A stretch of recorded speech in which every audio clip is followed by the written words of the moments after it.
Hola, muy buenas tardes. Bienvenidos a este resumen de biología, donde vamos a hablar sobre algunas alteraciones de los sistemas nervioso, endocrino e inmunológico. A continuación, dentro de las alteraciones del sistema nervioso, hablaremos un poquito sobre el estrés y la toxicomanía. Veremos también anomalías hormonales del sistema endocrino, en qué consisten las enfermedades autoinmunes que afectan a nuestro sistema inmunológico, también las alergias. Y por último, hablaremos un poquito sobre el VIH y el SIDA, además del concepto de enfermedades infectocontagiosas. Todos hemos experimentado en algunos momentos de nuestra vida estrés. ¿En qué consiste de manera biológica en general el estrés? Se puede definir como un síndrome, un conjunto de reacciones fisiológicas no específicas del organismo a diferentes agentes nocivos del ambiente que atentan contra nuestra homeostasis, es decir, contra nuestro equilibrio, y que por lo tanto puede desencadenar en distintas enfermedades. El estrés se produce cuando estas sustancias o agentes estresantes son detectados por el hipotálamo, que estimula a su vez a la hipófisis a producir hormonas que actúan sobre las glándulas suprarrenales y generan la liberación de hormonas como el cortisol y la adrenalina. Estas hormonas son responsables de los efectos del estrés. Cuando el estrés se mantiene en el tiempo, generado por distintos agentes como los que ven aquí, niveles de glucosa muy bajos, situaciones de ayuno, estrés emocional, un exceso de actividad física, falta de sueño, frío excesivo, se puede producir una secreción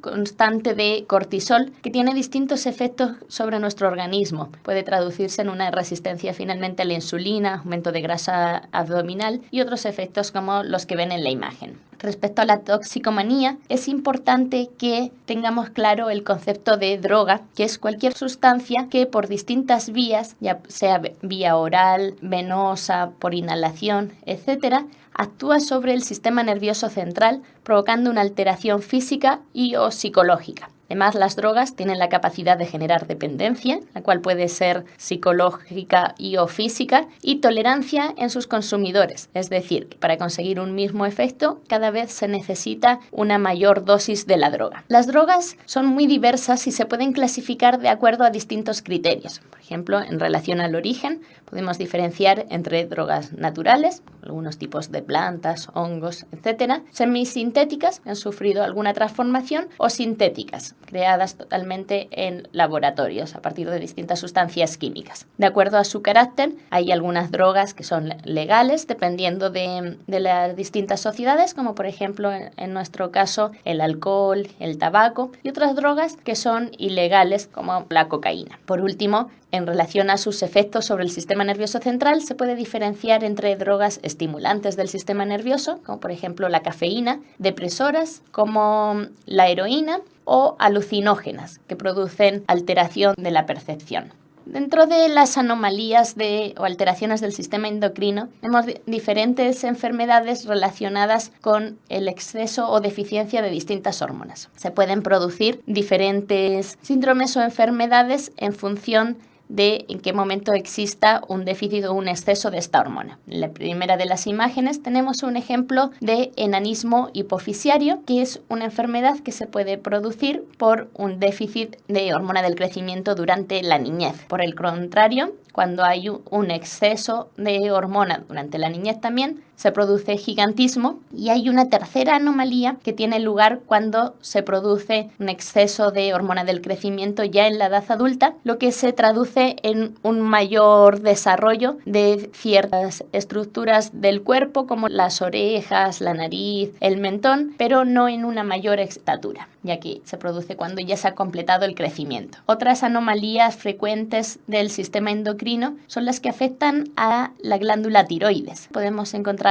el cretinismo, que es una enfermedad grave que se produce cuando existe un déficit de las hormonas tiroideas durante la niñez o durante el desarrollo fetal. Tiene consecuencias graves sobre el organismo y afecta también el intelecto de las personas. Mientras que cuando las alteraciones se producen ya durante la edad adulta, podemos diferenciar entre los síntomas del hipotiroidismo y el hipertiroidismo. El hipotiroidismo, debido a que las hormonas tiroideas estimulan el metabolismo, se traduce en una disminución de este con síntomas que van desde el aumento de peso, peso, cansancio, estreñimiento, poca tolerancia al frío, etc. Mientras que el hipertiroidismo, caracterizado por un exceso de las hormonas tiroideas, tiene como consecuencia la pérdida de peso, nerviosismo, sudoración excesiva, diarreas, etc. Otra de las anomalías o enfermedades hormonales más frecuentes es la diabetes. Se puede reconocer por síntomas como los que vemos en las imágenes: cansancio constante, necesidad de orinar con frecuencia, exceso de hambre, problemas sexuales, pérdida repentina de peso, heridas que no sanan, infecciones vaginales, temblor de las manos o de los pies, sed constante, visión borrosa. Y esta enfermedad está relacionada con la regulación de la glicemia y existen distintos tipos. La diabetes de tipo 1 es aquella que aparece generalmente durante la niñez o en la juventud y se produce porque hay una deficiencia de la hormona insulina. Por lo tanto, se conoce también como diabetes insulino dependiente. La diabetes gestacional es la que se produce durante el embarazo, que se puede traducir en una posterior diabetes de tipo 2. Y por último, la diabetes de tipo 2 aparece generalmente en la edad adulta, está muy relacionada con la obesidad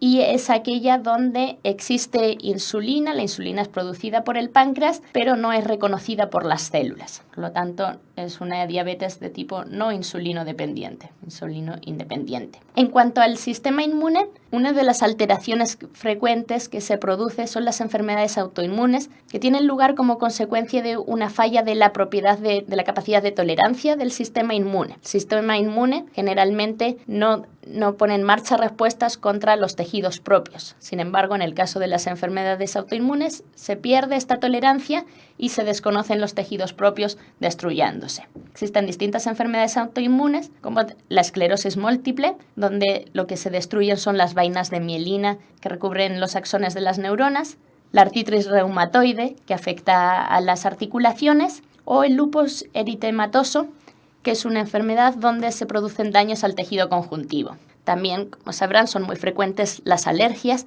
que consisten en respuestas exageradas del sistema inmune contra sustancias. Para la mayoría de la población resultan inofensivas. Sustancias que pueden ser el polen, distintos tipos de alimentos, etc. Las alergias se ponen en marcha cuando previamente se ha generado la producción de un tipo de inmunoglobulinas, que son las de tipo E, que se unen a los mastocitos y estimulan la producción de histamina, una sustancia responsable de los efectos conocidos por todos de las alergias, que afectan a los vasos sanguíneos, las vías respiratorias, la piel, etc.